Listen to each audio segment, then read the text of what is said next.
Excuse me, sir. Do you know where the police station is? She was 8 years old, barefoot on a cold morning in early November somewhere in the flat, gray stretch of rural Ohio, where the sky presses down on the land like it has something to say, but hasn't quite decided how to say it. Dried blood at the corner of her lip. A bruise along her left cheekbone that was neither fresh nor fully healed, sitting in that terrible middle place where pain has settled in and made itself at home. And she walked straight up to the most dangerous-looking man in the room and asked him that question without a single tremor in her voice. Hank Dawson looked down at her. He looked at the bruise. He looked at the broken sneaker with the sole peeling away from the toe, like something that had given up trying to hold itself together. He looked at her eyes, and what he found there made him set down his coffee mug very slowly, very carefully, the way you set something down when you realize the world has just changed temperature and you need both hands free. Her eyes were dry, clear, focused. The eyes of someone who had already spent every tear she had and come out the other side carrying something harder than fear. Something that looked from where Hank was sitting a lot like purpose. She wasn't lost. She was on a mission, and she had chosen him. The diner was called the Crossroads. It sat on the shoulder of Route 12 like it had been there since the road itself was poured, which it nearly had. 63 years of coffee and eggs and truckers passing through and locals who never left. The sign out front had been repainted 4 times and still leaned slightly to the right, as if it, too, had been worn down by the wind that came across the Ohio flatlands every morning, without fail and without mercy. The parking lot was cracked asphalt with weeds pushing through in the summer and ice filling the cracks in the winter. And right now, in November, it was just cold and gray and empty except for 3 motorcycles parked side by side near the entrance, like horses tied to a rail. Inside, the diner smelled the way it always smelled, coffee and fryer oil, and something baking in the back that might have been biscuits or might have been pay and was probably both. The booths were red vinyl cracked in place and repaired with tape that had been there so long it had become part of the upholstery. The counter was formica, with a scuff pattern that told the story of 40 years of elbows and coffee mugs and plates being slid across its surface. A clock on the wall ticked with the steady, unhurried rhythm of a place that had never been in a hurry and never intended to be. Hank Dawson had been riding for 31 years. He had crossed 12 states on 2 wheels. He had slept under overpasses in Texas when the rain came down sideways and the wind howled through the concrete like something alive and angry. He had eaten cold beans from a can somewhere outside of Tulsa at 3 in the morning because there was nothing else, and hunger doesn't negotiate with convenience. He had stood toe-to-toe with men who had nothing to lose and everything to prove and come away from those encounters with the scars that proved he'd been there and the silence that proved he didn't need to talk about it.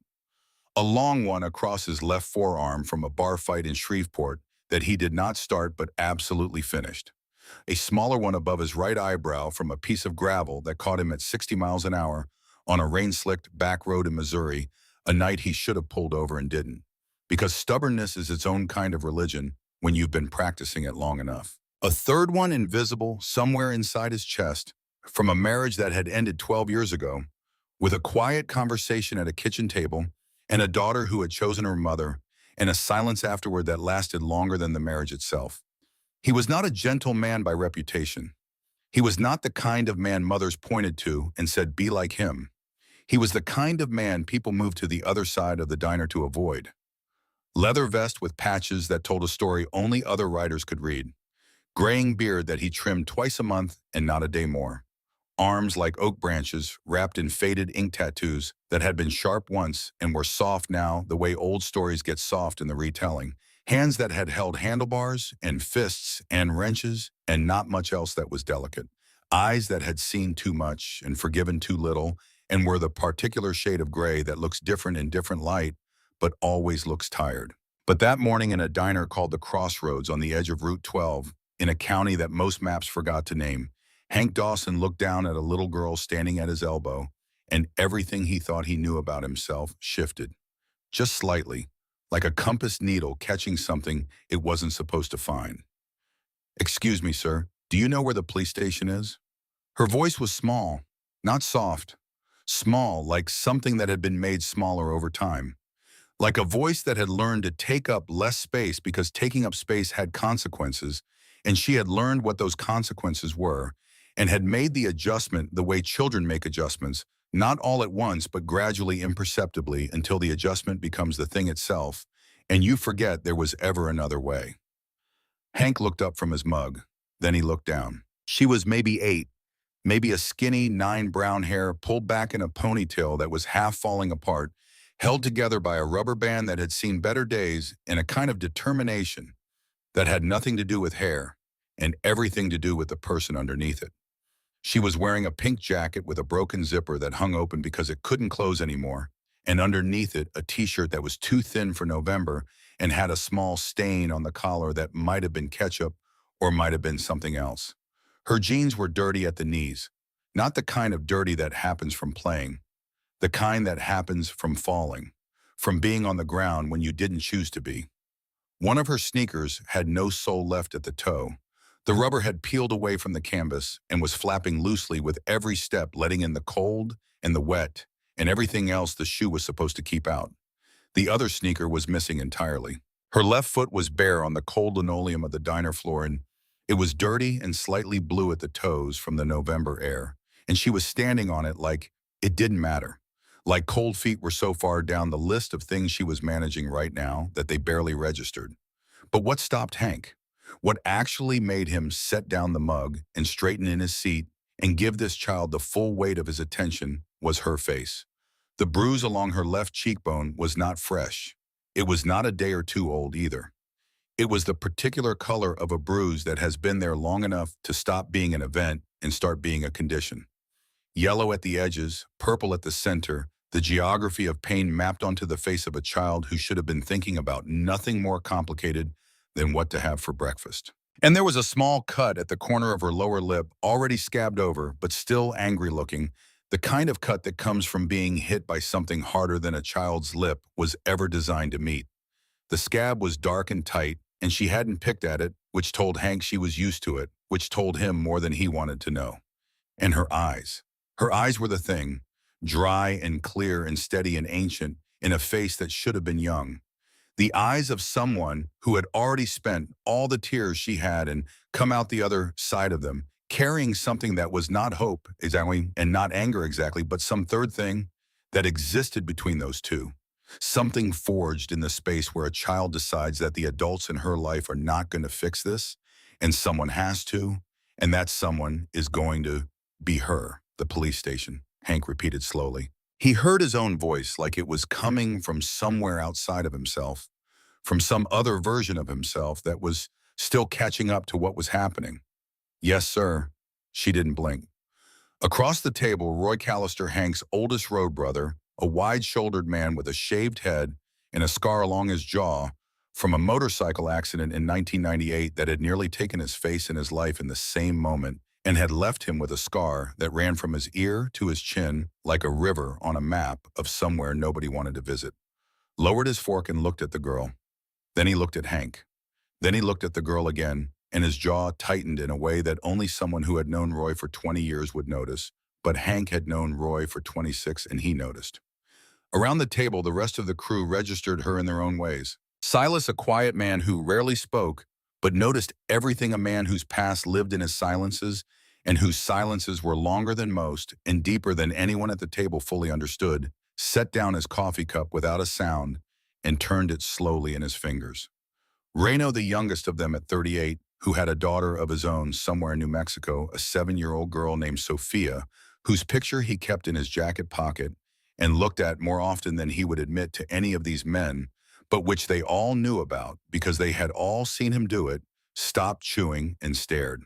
Big Earl, who was neither particularly tall nor particularly large, but had earned the name in a different era for reasons that had to do with a single night in a bar in Kentucky that nobody talked about anymore, and that Big Earl himself refused to either confirm or deny, unfolded his arms and leaned forward in his seat. The table had changed temperature. Everyone felt it. The way you feel a shift in the weather before the weather actually changes. Something in the air, something in the quality of the silence, something that said, pay attention because the next few minutes are going to matter. It's about 6 miles down the road, Hank said carefully. He kept his voice the way you keep a hand near something fragile, close enough to catch it, but gentle enough not to disturb it. You take Route 12 south, make a left at the Sunoco station. It's 2 blocks down from there. Big flag out front. You can't miss it. Thank you, she said. She turned to leave. Hank opened his mouth, closed it, opened it again. And in the space between those two openings, something happened inside him that he would think about for a very long time afterward. A decision was made, not consciously, not with any kind of deliberation. The decision made itself the way decisions do when the thing that needs to happen is so obvious that thinking about it would only slow it down. Hey, he said. She stopped, turned, looked at him, and in the quality of that look, in the way she measured him before deciding whether to give him more of your time, Hank saw something that broke a small piece of something inside his chest that he hadn't known was still intact. She was measuring him the way a child who has learned that adults are not always safe measures every adult who approaches, with a kind of weariness that belongs on a much older face, a weariness that has been earned the hard way through experience, through the accumulation of moments when trust was extended and betrayed, when a hand that should have been gentle was not, when a voice that should have been kind was something else entirely. A weariness that tells you everything about what built it without a single word being spoken. You going there by yourself, he asked? A pause, just a half second. But in that half second, something moved across her face. A calculation, a decision, a small internal war between the part of her that wanted help and the part that had learned not to trust it. And the part that wanted help won, but only barely, and only because she was 8 years old and tired, and the police station was 6 miles away, and she had one shoe. She turned around and nodded. Yes, sir. How'd you get here? I walked. Hank and Roy exchanged a glance, the kind of glance that doesn't need words.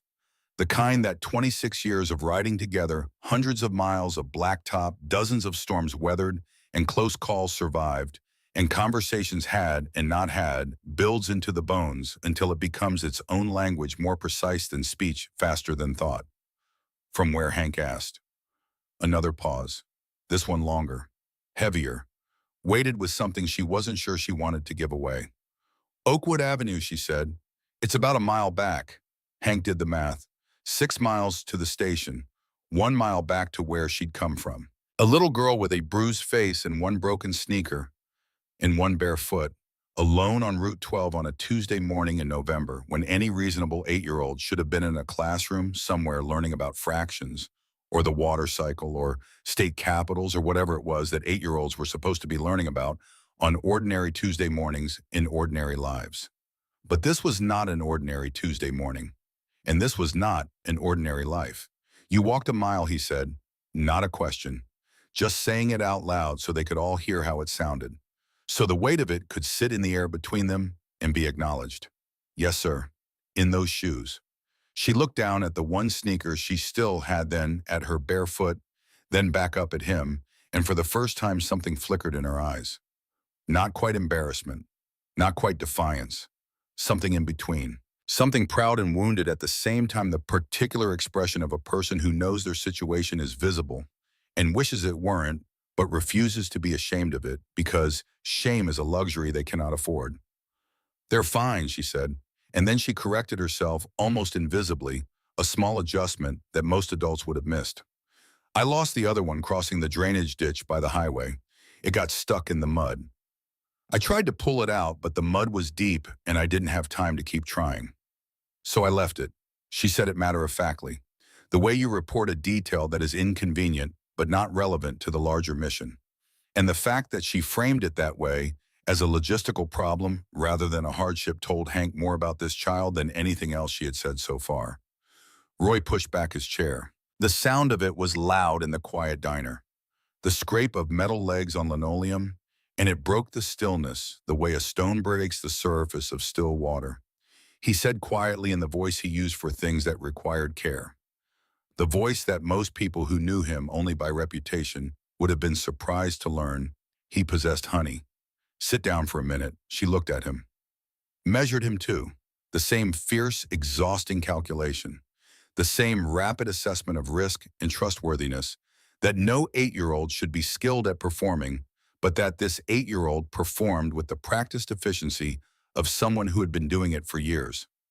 "I don't want to be rude," she said carefully. The word carefully was important. She used it the way a diplomat uses language, with precision, with awareness of consequences. "But I really need to get to the station." "I know," Roy said, "and we're going to help you get there. But sit down for 1 minute first. You want some hot chocolate? Dot makes the best hot chocolate in this county. I promise you that." The girl hesitated. She looked at the table, at the 5 men sitting around it, at their vests and their tattoos and their faces that were not the faces of men you'd find in a children's book about helpers. She looked at all of it, and then she made a decision that Hank would think about for a long time afterward, a decision about trust that was made not with certainty, but with the particular courage of a person who has no good options and chooses the least bad one with their eyes open. She sat down. Her name, she told them, was Lily. She didn't offer a last name. They didn't ask. There was an unspoken agreement at the table, established without discussion, that this child would give them what she was ready to give them, and they would take exactly that and nothing more. Dot, a stout woman in her 60s with a gray bun and reading glasses perpetually perched on her nose, and the kind of face that had earned every one of its lines through hard experience and had not once considered apologizing for any of them, came out from behind the counter with a mug of hot chocolate without being asked. She hadn't needed to be asked. She had been watching since the girl walked in, the way Dot watched everything that happened in her diner, with the quiet, comprehensive attention of a woman who had spent 40 years reading the particular stories that people brought through her door. She set the mug in front of Lily. Then she looked at Hank, a long, steady look that said everything she wasn't going to say out loud. A look that contained the words, "Who did this to her? And what are you going to do about it? And don't you dare let this child walk out of here alone," all compressed into a single glance that lasted 2 seconds and communicated more than most conversations manage in an hour. Hank gave her the smallest nod, the nod that meant, "I see it too, and I'm on it." Dot went back behind the counter, but she didn't go far. She stayed within earshot, within reach, the way a person stays close to something that needs watching. Lily wrapped both hands around the mug and held it. Didn't drink. Just held it like it was the first warm thing she'd touched all morning, which it almost certainly was. Her fingers were red at the knuckles, stiff with cold, and they curved around the mug with a kind of desperation that had nothing to do with thirst and everything to do with warmth. With the simple primal comfort of something hot in your hands when the world is cold. "Lily," Hank said. He kept his voice low. The voice he used for things that mattered, which was different from his regular voice, the way a surgeon's hands are different when they're holding a scalpel versus a coffee cup. Not louder or softer, just more precise, more intentional. Every word placed exactly where it needed to be. "Are you okay?" She looked at the mug. "I'm fine," she said. The words came out automatically, the way fine always comes out of people who have been trained to say it regardless of whether it's true. Fine was a shield. Fine was a closed door. Fine was the word you said when the truth was too heavy to carry into a conversation with strangers. "That bruise on your face," Hank said. "Who did that?" The table went very quiet. Even the ambient noise of the diner, the sizzle from the kitchen, where Dot's husband had been cooking breakfast since 4:30 that morning, without complaint and without variation. The low radio playing a country station in the corner that nobody ever changed and nobody ever listened to. But that filled the silence the way background music is supposed to. The hum of the refrigerator unit behind the counter, the occasional clink of silverware from the two other occupied tables. All of it seemed to pull back, to recede, like the room itself was holding its breath. Lily's fingers tightened around the mug. Her knuckles went white. The small bones of her hands stood out under her skin. "I fell," she said.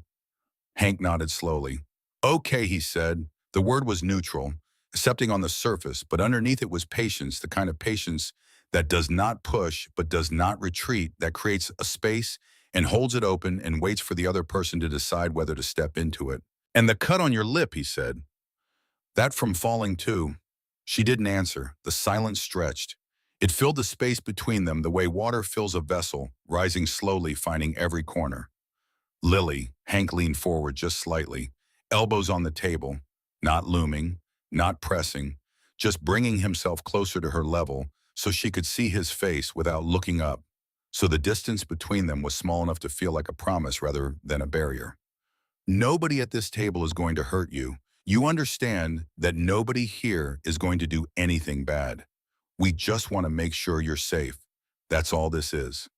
She looked up at him then, really looked at him, at the beard and the leather vest and the tattoos on his forearms and the scar above his eyebrow, and the general appearance of a man who had lived a hard life and looked exactly like it. And she made that calculation again, that same fierce, exhausting calculation, turning him over in her mind, examining him from every angle, the way a child who has been hurt learns to examine everyone, because the cost of getting it wrong is too high and the stakes are too real. And trust is not something you give freely when it has been weaponized against you before. And something in her decided he was telling the truth.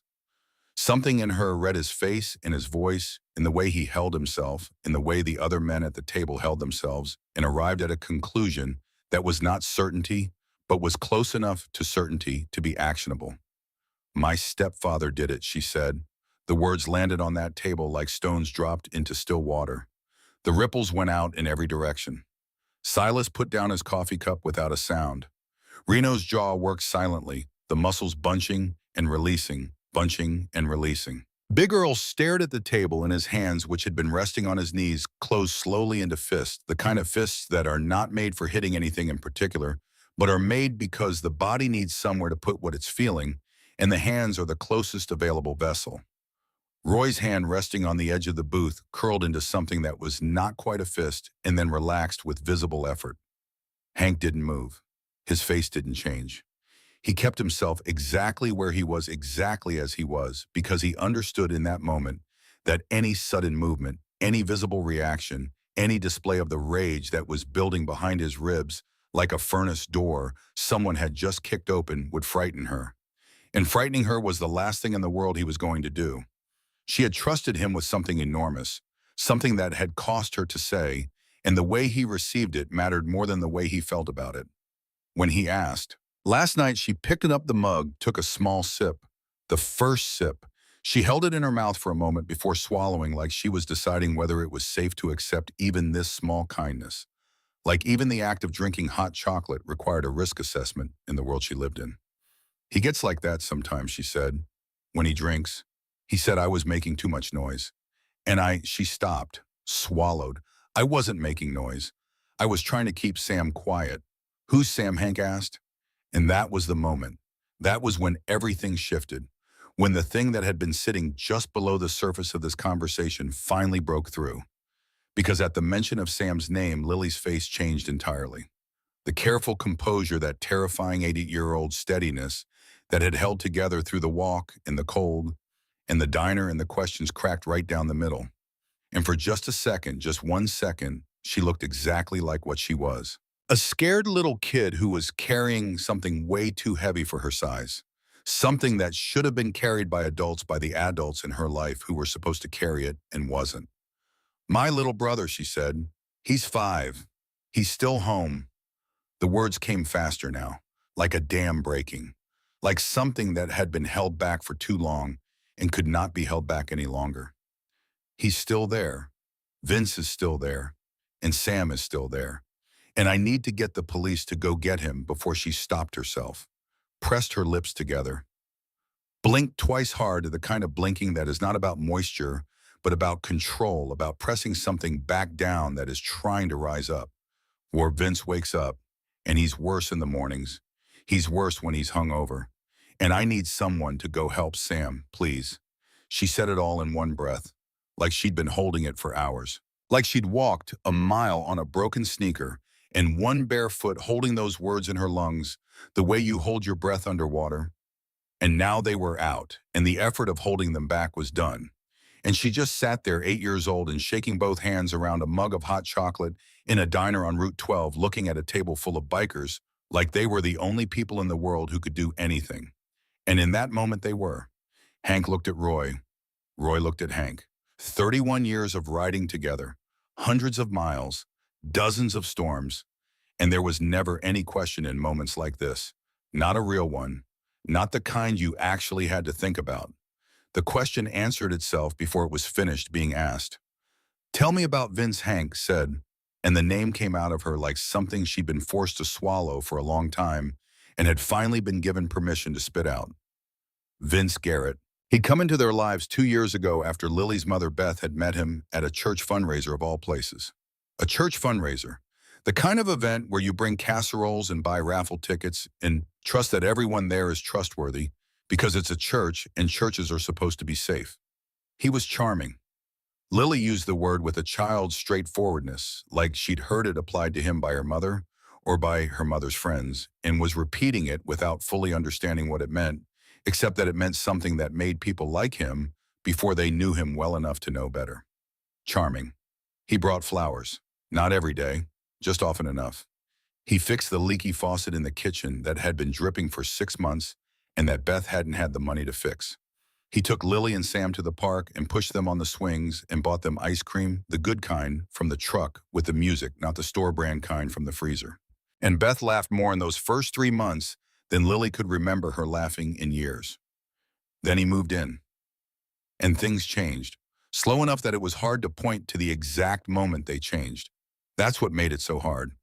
Lily said this with a clarity that was devastating because she was right. She had identified at 8 years old the fundamental mechanism of abuse, which is that it arrives gradually by degrees in increments so small that each one is individually deniable.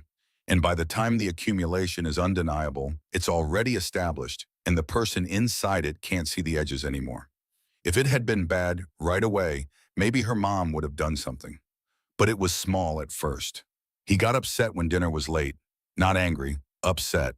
There's a difference, and Lily knew it. And the fact that she knew it told Hank that she had spent a long time mapping the geography of a man's moods, learning to read the signs, the way you learn to read the weather, watching for the clouds that meant rain was coming.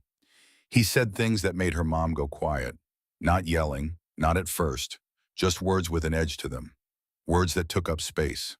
Words that made other people's words smaller. He started making rules about the TV volume, about when the kids were allowed in the living room, about who Beth and the kids could talk to and when. Small rules at first, reasonable sounding rules. Rules that could be explained away as preference or as care or as the normal adjustments of a new household learning to live together. He took my mom's phone, Lily said. He said she was spending too much time on it, but I think it was because he didn't want her to talk to her sister. Her sister lives in Columbus, Aunt Diane. They used to talk every week, every Sunday. My mom would sit on the back porch and they'd talk for an hour, and my mom would laugh and tell Diane about us, and Diane would tell my mom about her mom and her cat, and it was the thing my mom looked forward to all week. She paused. They don't talk anymore. It's been almost a year.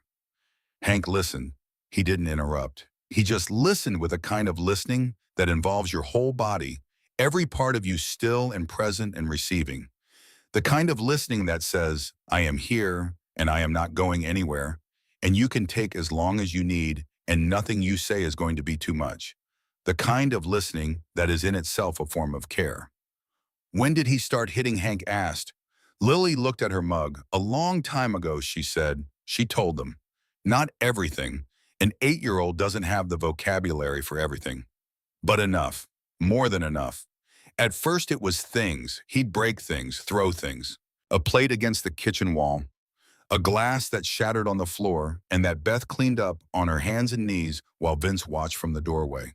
The remote control thrown hard enough to crack the drywall above the television. Objects were the first casualties. Things that could be replaced.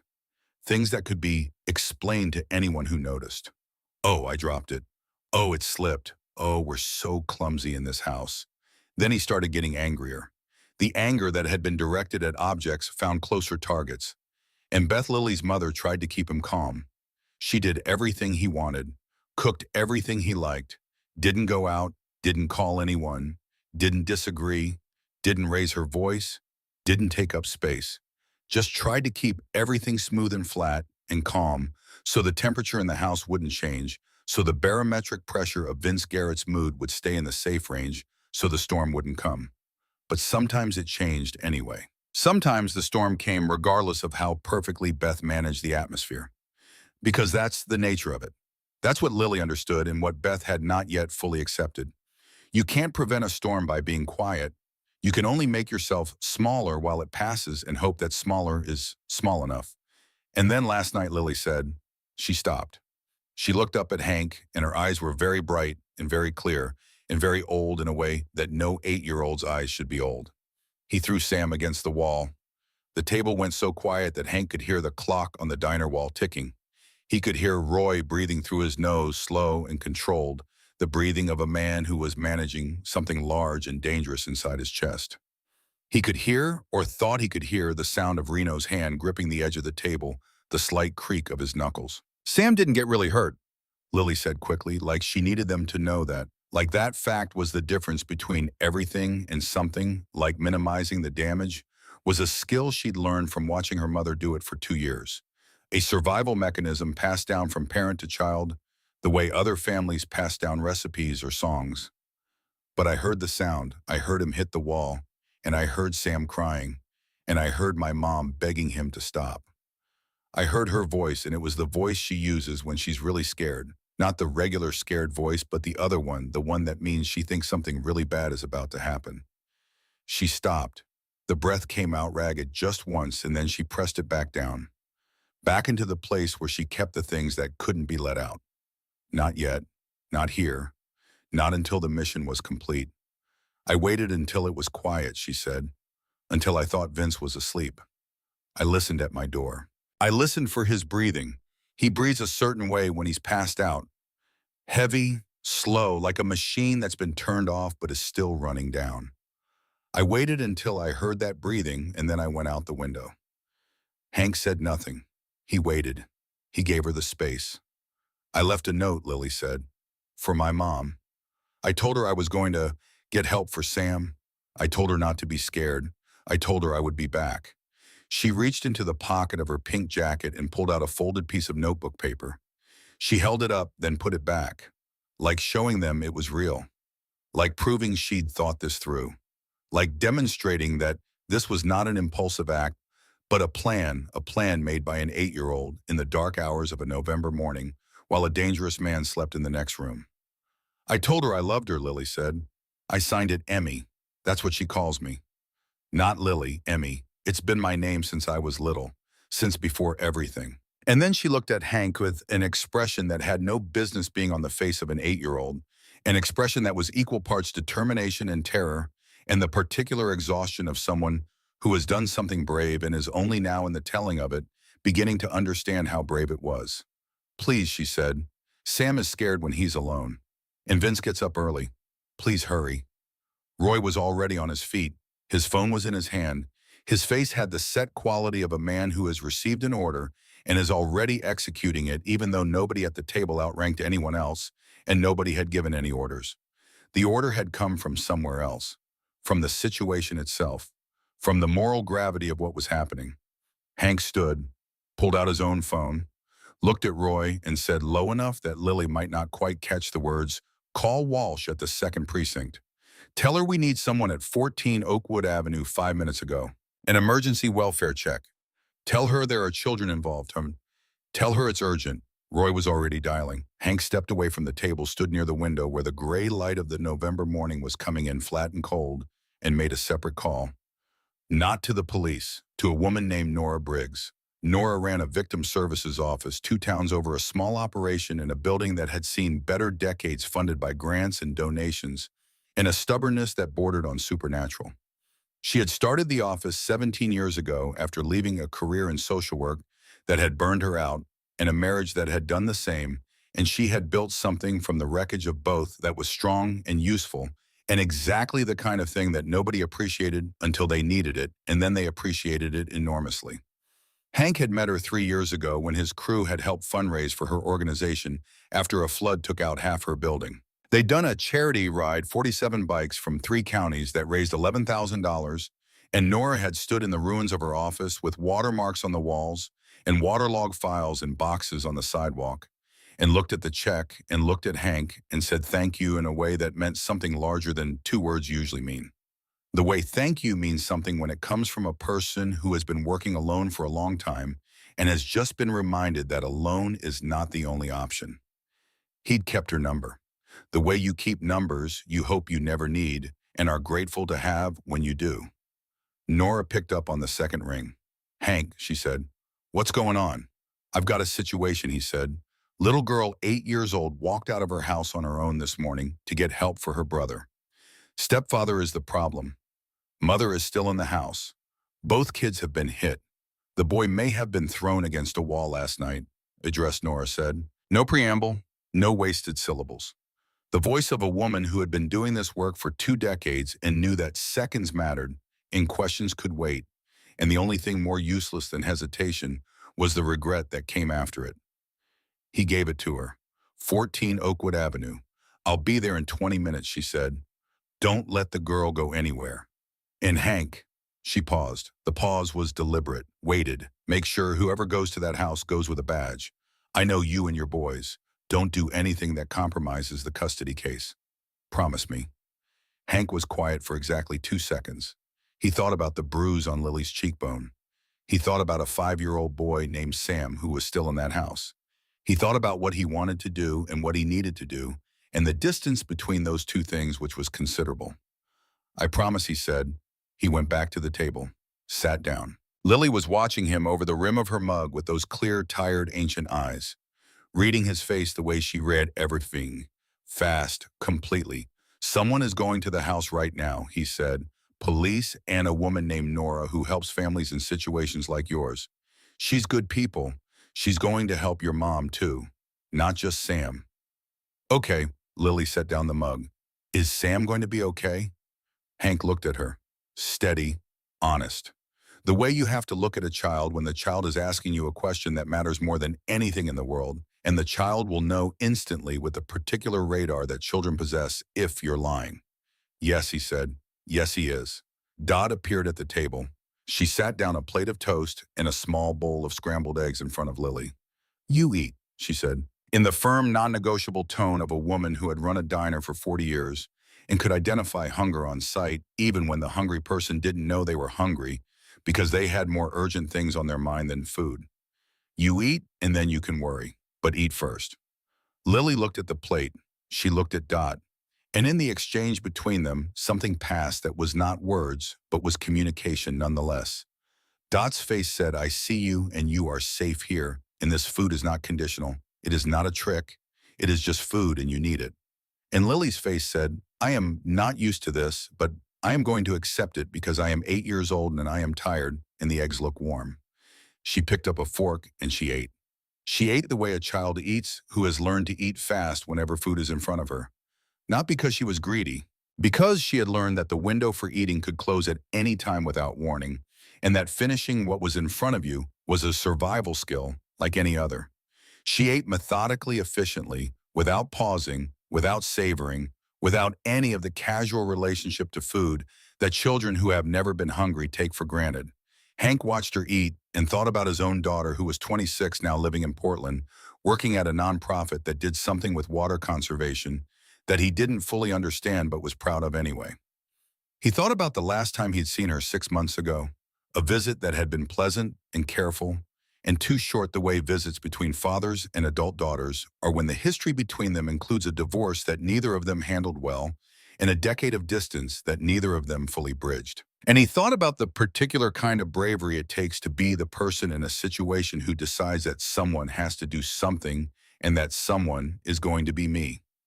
Even when you're 8, even when your shoes are falling apart, even when you're so tired and scared that the act of putting one word in front of another feels like lifting something with your whole body. He thought about how she'd walked up to the table, how she'd stood there, how she'd said, "Excuse me" first, like she'd been raised to say, "Excuse me." Like somewhere in the middle of everything that was broken and wrong and terrifying, she had still held on to that small piece of ordinary life. That small piece of being a child who says, "Excuse me" to strangers because that's what you do. Because manners survive when other things don't. Because the small courtesies are sometimes the last things to go. "Excuse me, sir. Do you know where the police station is?" Roy's phone buzzed. He looked at it, looked up at Hank, gave a short, firm nod. "They're rolling," Roy said. "Walsh is on her way." Hank exhaled. Lily, who had been watching them both with those clear, dry, exhausted eyes, reading their faces the way a child in an unpredictable house, learns to read faces fast, completely looking for the thing beneath the thing, because the thing on the surface is never the whole story. Asked, "Can I come?" No, Hank said. Not unkind, just certain. The certainty of a man who knows what is about to happen and knows that an 8-year-old does not need to be present for it. You stay here, you're safe here. Nora will bring Sam to you. She looked at him for a long moment, the longest one yet, studying him with an intensity that most adults reserve for legal documents or medical results. You promise, she asked? And Hank Dawson, who had ridden 31 years across 12 states, kept promises he could keep and broken ones he couldn't, who knew the weight of that word better than most people and used it less than most people because of that weight, because he had learned that a promise is not a sentence but a contract, and you don't sign contracts you can't fulfill. Looked at this 8-year-old girl who had walked a mile in one broken shoe to save her little brother, and he said, "I promise you." She picked up her toast, took a bite, and for just a moment in the gray morning light coming through the window of the Crossroads Diner on Route 12, she looked like a kid, just a kid, not a soldier or a diplomat or a survivor or a hero, just a kid eating toast in a diner. Just for a moment, just long enough for Hank to see what she was supposed to look like when the world was treating her the way it was supposed to. Outside, 3 motorcycles started up. The sound rolled through the diner like distant thunder. The deep rumble of machines that had been carrying men down long roads for years and years, and the sound had a particular quality. This morning, something purposeful, something directional, something that was not about leisure or rebellion or freedom or any of the things people assumed when they heard motorcycles. This was the sound of intent. Lily didn't look up. She just said quietly to no one in particular, "Please be fast." The 3 motorcycles hadn't even cleared the parking lot before Dot came out from behind the counter and sat down across from Lily in the booth Hank had just vacated. She didn't say anything at first. She just sat there, this solid, unhurried woman who smelled like coffee and dish soap and something faintly floral, like hand cream. She applied 4 times a day out of habit and never talked about. And she folded her hands on the table and she looked at Lily the way a person looks at someone they want to give something to, but don't quite know how. "How long has it been going on?" Dot asked. Lily looked up, measured her, then looked back at her plate. "A while," she said. "Your mama know you left. I left her a note." Dot nodded slowly. "She's going to be scared when she finds it." "She's already scared," Lily said. And there was no bitterness in it, just fact. The same way you'd say the sky is gray or water is cold. Just the plain truth of things as she understood them. The way children understand truth without qualification or caveat, without the layers of rationalization that adults wrap around difficult facts to make them more bearable. Dot reached across and put her hand over Lily's. Just for a second. Just long enough for the warmth to transfer. And Lily didn't pull away. She looked at Dot's hand, and then she looked at Dot's face, and then she looked back at her plate and kept eating. Outside, the sound of the motorcycles faded down Route 12, getting smaller and smaller, until it was gone, and the silence it left behind was a different kind of silence than the one that had been there before. A waiting silence. A silence that was holding its breath. Silas was still at the table nursing his 3rd coffee, his eyes on the door. Reno sat across from him, his phone face up on the table, waiting for it to buzz, willing it to buzz. 14 Oakwood Avenue was 11 minutes away by car. By motorcycle, if you weren't stopping for lights, maybe 8. Hank knew the house before he saw it. Not because he'd been there before, because he'd seen 100 houses like it in 100 different towns across a dozen different states. Houses that wore their stories on the outside if you knew how to read them. A front porch that used to be taken care of and wasn't anymore the paint peeling the boards going soft. A yard that told you everything about what was happening inside without saying a word.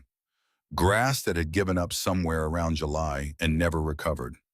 Toys left out so long they'd faded from the sun and warped from the rain. A plastic truck missing a wheel, a doll with no head. The artifacts of childhood scattered across unmowed ground like evidence at a scene nobody was investigating. And a man's truck in the driveway. A big dark pickup with a cracked taillight parked at an angle that said the driver hadn't cared where it landed when he came home last night. The angle of a man who parks the way he lives without consideration for anyone else's space, without awareness that other people exist in the space around him, or with awareness and without caring which is worse. Hank pulled up first. Roy and Big Earl flanked him. He didn't cut the engine immediately. He sat on the bike for exactly 3 seconds and listened. The house was quiet, the kind of quiet that has texture, the kind you can feel against your skin. Not peaceful quiet, not the quiet of a house where people are sleeping comfortably. The other kind, held breath quiet. The quiet of a house where people have learned to be silent because noise has consequences. The quiet that exists in homes where sound is a trigger and silence is a survival strategy. He cut the engine. Roy and Big Earl did the same. The three of them stood on the sidewalk, their boots on the concrete of public property, and Hank looked at the front door of 14 Oakwood Avenue and thought about what Nora had said. Don't do anything that compromises the custody case. He thought about the promise he'd made her. He thought about the promise he'd made Lily. He thought about the distance between what his hands wanted to do and what his conscience required, and the distance was considerable, and he chose his conscience because somewhere in an 8-year-old's broken shoes was a trust that he was not going to betray. Not today, not ever. And then the front door of 14 Oakwood Avenue opened, and Vince Garrett stepped out. He was bigger than Hank had expected, not taller. They were about the same height within an inch, but wider, thicker through the chest and shoulders, the kind of build that came from physical work, or maybe just from being a large man who had never needed to do anything with his body except fill space and make other people aware of how much space he filled. He was maybe 45. Dark hair, 2 days of stubble, eyes that were red at the rims, not from crying from a night that had ended inside a bottle and started again with the particular cruelty of a hangover, and the particular ugliness of a man who has done something terrible and has not yet decided whether to regret it or deny it. He was wearing a gray t-shirt with a tear at the collar and jeans that looked like he'd slept in them. And he looked at the three men on his sidewalk, looked at the motorcycles, and something moved behind his eyes that was not quite surprise and not quite fear. It was something more calculating than either of those. The look of a man who assessed threats for a living, even if that living had only ever been inside his own house among people who were smaller than him and couldn't leave. Help you, he said, flat, controlled. The voice of a man who knew how to perform calm the way an actor performs a role, and who had been performing it so long that the performance had become indistinguishable from the man. Until the performance broke. And then the man underneath was something else entirely. Vince Garrett, Hank said. A beat. Who's asking? My name's Hank. I'm a friend. He said it without elaboration, without explaining what kind of friend or a friend to whom. He let the words sit in the air between them and watched Vince process it. Watched the man's eyes move from Hank to Roy to Big Earl and back to Hank. Watched him doing math. The math of a man who knows that three men on his sidewalk at 8 in the morning is not a coincidence, and who is trying to determine what kind of not a coincidence it is. Friend of who, Vince said. I'd like to see that everyone inside is doing okay, Hank said. That's all I'm here for. Vince came down one step on the porch. His hands were loose at his sides, but only just. The looseness was a performance like everything else about him. Underneath it, the tendons in his forearms were taut. You got no business coming to my house, he said. I don't know you. You got no right to be on my property. I'm on the sidewalk, Hank said. Pleasant, almost conversational. The tone of a man who is discussing the weather or the score of last night's game. Public property. And I'm going to stay right here until I know the kids are okay. Something shifted in Vince's expression. Barely visible, a tightening around the eyes. The particular tightening of a man who has just heard the word kids and understood that whoever is standing on his sidewalk knows more than a stranger should know. My kids are fine, Vince said. That's great, Hank said. Then it won't take long. Vince's jaw worked. He looked at the three of them again, at their vests, at their builds, at the general air of men who had stopped being intimidated by other men a very long time ago and had no intention of starting again this morning or any other morning. And Hank could see him recalculating, could see the gears turning behind those red-rimmed eyes. The front of Vince Garrett was all performance, all controlled posture and flat voice and loose hands. But underneath it, something was moving fast, like water under ice, like something looking for a way out. You better get off my street, Vince said. His voice had dropped half an octave. And it wasn't quite a threat. It was the thing before a threat. The space where a threat lives before it comes out into the air, when it's still just pressure and intention, and the particular ugliness of a man who is used to making people afraid with nothing more than the weight of his presence and his voice and his willingness to escalate. "We're not going anywhere," Roy said from behind Hank's shoulder. "Quiet, absolute. The way a stone wall is quiet and absolute. Not aggressive, just immovable." Vince looked at Roy. His eyes went hard. "You don't tell me what happens on my street. You got any idea who I know in this town? You got any idea the kind of trouble you're stepping into right now?" "Yeah," said Big Earl, who almost never spoke, in a voice like a door closing. "We got some idea." And that was the moment. That exact moment with Vince standing on his porch and three men on the sidewalk and nobody moving, and the air between them so charged you could almost hear it hum, that a police cruiser turned onto Oakwood Avenue. Vince heard it before he saw it. Hank watched his head turn, watched his whole body react, that involuntary adjustment, the flinch that a person makes when they are caught, even when they're trying not to flinch. Even when they've been practicing, being caught for years and telling themselves it's nothing, they've done nothing, everything is fine. The flinch told Hank everything. The flinch was the confession that no courtroom would ever need, but that Hank filed away in the back of his mind anyway, in the place where he kept the things he knew to be true, regardless of what anyone's lawyer might argue about them later. The cruiser pulled up to the curb. Two officers got out. One of them, a woman sturdy, late 30s, dark hair pulled back tight, the kind of officer who walked like she'd seen enough not to be rattled by what she was about to see, and who carried herself with the particular authority of a person who has earned it, looked at Hank first. He gave her a small nod. She gave him one back. Then she turned to Vince. "Mr. Garrett," she said, "I'm Officer Tara Walsh. We received a report regarding the welfare of children at this address. I need you to step back inside the house, please, so we can have a conversation." "I'm not going anywhere with you," Vince said. "I don't have to. You don't have a warrant." "No, Sir," Walsh said, "I don't. What I have is a report from a minor indicating that a child at this address may be in danger. That gives me the right to conduct a welfare check. Now I'm asking you politely to step aside and let us do that." Vince looked at Hank. The look was a very specific kind of look, the kind that says, "This is your fault and you will regret it."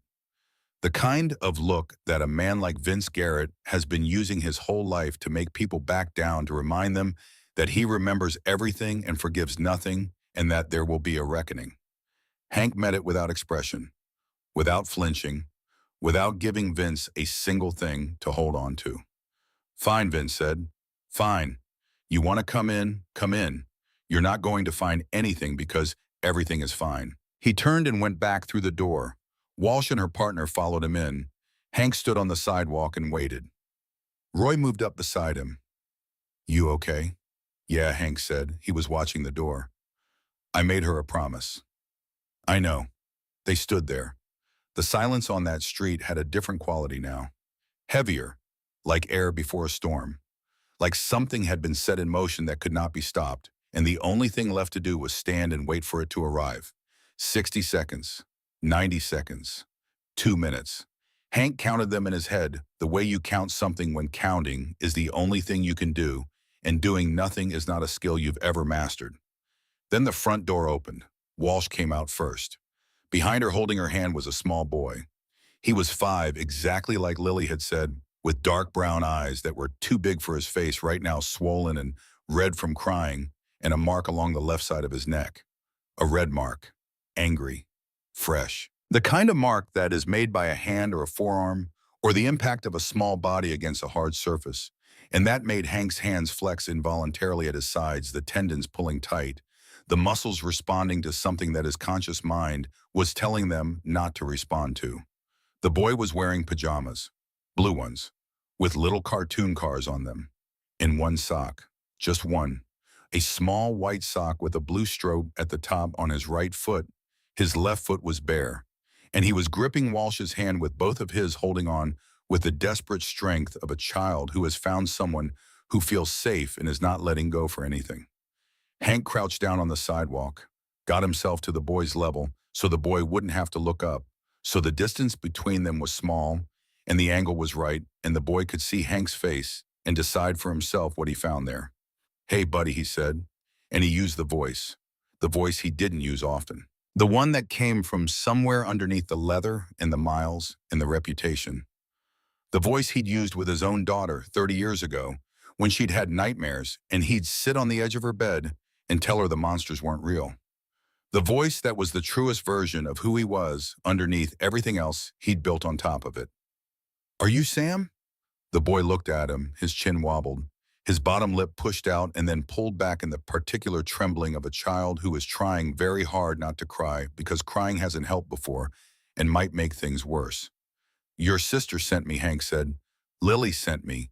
She's waiting for you. She's safe and she's waiting and she wants to see you right now. Sam stared at him, and then he did something that Hank had not expected and was not prepared for. He stepped forward and wrapped both arms around Hank's neck.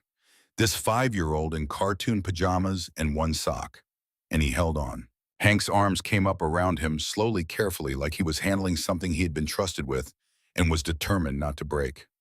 The boy was so small, so impossibly terrifyingly small, and warm, and shaking. And his grip was fierce, the grip of a child who has been looking for something solid to hold on to and has finally found it and is not going to let go. Roy turned away, looked at the street for a moment, said nothing. His jaw was set and his eyes were bright, and he was a 56-year-old man with a scar on his face and tattoos on his arms standing on a sidewalk in rural Ohio trying very hard not to cry. Behind them from inside the house, voices were rising. Vince's voice controlled still, but fraying at the edges like rope about to snap. Walsh's partner firm and steady and professional. And then a woman's voice, softer, wavering, the voice of someone who has been trying to be invisible and is being asked to be visible and doesn't know how anymore. That would be Beth. And then Vince's voice again, louder now, the control cracking, the performance ending. The real thing underneath it coming through the way a storm comes through a roof that was never as solid as it looked. Sam's grip on Hank's neck tightened. His small fingers dug into the leather of Hank's vest, and his face pressed harder into Hank's shoulder, and he was making a sound that was not quite crying and not quite silence, but the space between them, where a child exists when he is too scared to cry and too young to be silent. It's okay, Hank said. His voice was low and steady, and he put one hand on the back of Sam's head gently, the way you hold something precious. You don't have to listen to that. You don't have to be afraid of that sound anymore. Okay, I've got you. The boy didn't say anything. He just held on. And Hank held him back. And the morning was cold and gray, and the sky was pressing down on rural Ohio the way it always did, indifferent and enormous. And somewhere inside that house, a man was coming apart. And on the sidewalk outside it, a biker who had been riding for 31 years was holding a 5-year-old child he'd known for less than a minute and feeling something break open in his chest that he would never be able to close again and did not want to. Walsh was on her radio. Her partner was still inside. Another cruiser was coming. Hank could hear the siren in the distance, that particular sound that means something is happening right now, something irreversible, something that is being documented and recorded and filed. Walsh looked at Hank over the top of Sam's head and said quietly, "We're going to need the boy to come with us for now." Protocol. I know, Hank said. I'm going to tell him. He pulled back gently from Sam, held him by the shoulders, looked at him straight. Sam's face was wet and red, and his eyes were enormous, and he looked at Hank with the particular concentration of a child who is listening, with everything he has, because everything depends on what he hears next. Sam, these police officers are going to take care of you for a little bit. Okay, they're going to take you somewhere safe, and Lily is there. You're going to see your sister very soon. I need you to go with Officer Walsh. Can you do that? Sam looked at Walsh, then back at Hank. Are you coming? He asked. His voice was barely above a whisper, rough from crying, the voice of a child who has just found something to hold on to and is being asked to let go. I'll be right behind you, Hank said. I promise. Sam turned to Walsh, put his hand in hers, small hand in a bigger hand. Trusting. Because that's what children do. They trust. Even when trusting has hurt them before. Even when the adults in their lives have given them every reason not to. They trust anyway because trust is the only currency a 5-year-old has, and spending it is the only way they know to buy safety. Walsh looked at Hank, and there was something in her expression that was not quite professional anymore. Something real under the surface. The kind of thing that happens when you have been doing this job long enough to build walls, and then you see a moment that cuts through them anyway that reminds you why you built the walls in the first place, which was not to stop feeling, but to survive the feeling long enough to keep doing the work. Thank you, she said. Just those two words, but she meant them all the way down. Inside the house, something broke, not a person, an object, glass maybe, or something ceramic. A sound that Hank had heard before in other houses in other situations, the sound of a man's temper, finding something to destroy, because the thing he really wanted to destroy was beyond his reach. And then Vince's voice came out like something unleashed. No more performance, no more controlled flatness, just the thing itself, raw and cornered and furious. The voice of a man who understood in the animal part of his brain that the world he had built inside that house, the world where he was the largest thing and everyone else was small, was ending. And the ending of it was making him ugly in a way that had nothing to do with his face. Hank straightened up, looked at the door. "You stay out here," Walsh said, and her voice was an order, not a suggestion. "I heard you," Hank said. He stayed on the sidewalk. The second cruiser arrived, and then 4 minutes later, a third. The street was no longer quiet. It was alive with the machinery of intervention, the radios and the voices, and the presence of a system that had been activated and was now doing what it was designed to do. The front door opened again. Walsh's partner came out, and behind him, hands zip-tied behind his back, face a dull red, was Vince Garrett. He'd stopped talking. The rage was still there. You could see it in the set of his shoulders, in the rigid line of his neck, in the way his eyes moved from surface to surface, looking for something to land on and finding nothing that would give him back the power he'd just lost. But the rage had nowhere to go now, and he knew it, and knowing it made him uglier to look at than the rage itself, because rage with power is dangerous. But rage without power is just a man with zip ties on his wrists and nothing left to break except himself. He looked at Hank as they brought him past. A long look, the kind of look that says this is not over. Hank looked back. He didn't say anything. There was nothing he needed to say. The situation had been handled the right way. The way Nora had asked him to handle it. The way Walsh had told him to let her handle it. And it was done. And there was no speech required for a man like Vince. No words that would land differently than the words he'd already heard. The zip ties were the only language Vince Garrett was going to understand today. Vince got into the back of the cruiser. The door closed. Hank watched it. Roy put a hand on his shoulder. Briefly, took it away. "We good," Roy said. Almost, Hank said, because Beth was still inside. And Hank stood on that sidewalk and waited, because whatever happened in the next few minutes was going to matter enormously, and there was nothing he could do except wait and be ready for whatever was needed. Walsh came out of the house again. This time Beth was beside her. She was thin, thinner than a woman with 2 children ought to be. The kind of thin that comes not from choice, but from deprivation, from stress, from a body that has been running on adrenaline and fear for so long that it has consumed everything extra and is now consuming itself. And she moved like she'd been moving carefully for a long time, like someone who'd learned to take up as little space as possible and had been practicing it so long she'd forgotten that she'd ever moved any other way. She was holding her own arms, both of them wrapped around herself the way you hold yourself when there is no one else to hold you, and you need something between yourself and the world. And she was staring at the cruiser where Vince was sitting in the back seat. She stopped on the porch. Hank didn't approach. He stayed where he was. Walsh said something to her quietly. Beth nodded. Then she looked up, looked at the street, and her eyes landed on Hank. Something moved across her face that Hank couldn't fully name. It wasn't gratitude yet. It wasn't relief yet. It was something earlier than those things. Something that happens before you know you are allowed to feel them. The first flicker of a possibility that the worst part might be over. The first tentative recognition that the world might contain something other than what she had been living in. "You found my daughter?" she asked. Her voice was stripped bare. Everything extra taken off it. Just the raw material of a woman asking the most important question she had. "She found us," Hank said. "She walked into the Crossroads Diner this morning, and she asked us where the police station was." Beth closed her eyes. Her lips pressed together. Her chin went down. And the sound she made was small and wrecked and private. The sound of a woman absorbing information that was both the most terrifying and the most hopeful thing she'd heard in a very long time. "She's okay," Beth managed. "She's okay," Hank said. "She ate some toast. She's waiting for Sam. She wants to see both of you." Beth opened her eyes. They were wet, but she didn't let the tears fall. The same hard-won control that Lily had. And Hank understood in that moment exactly where Lily had learned it. That fierce, exhausting discipline of holding yourself together when everything inside you was trying to come apart. Lily had learned it from her mother. She had learned it the way children learn everything. By watching, by absorbing, by becoming what was necessary to survive. "She's 8 years old," Beth said, and her voice cracked right down the middle of the sentence.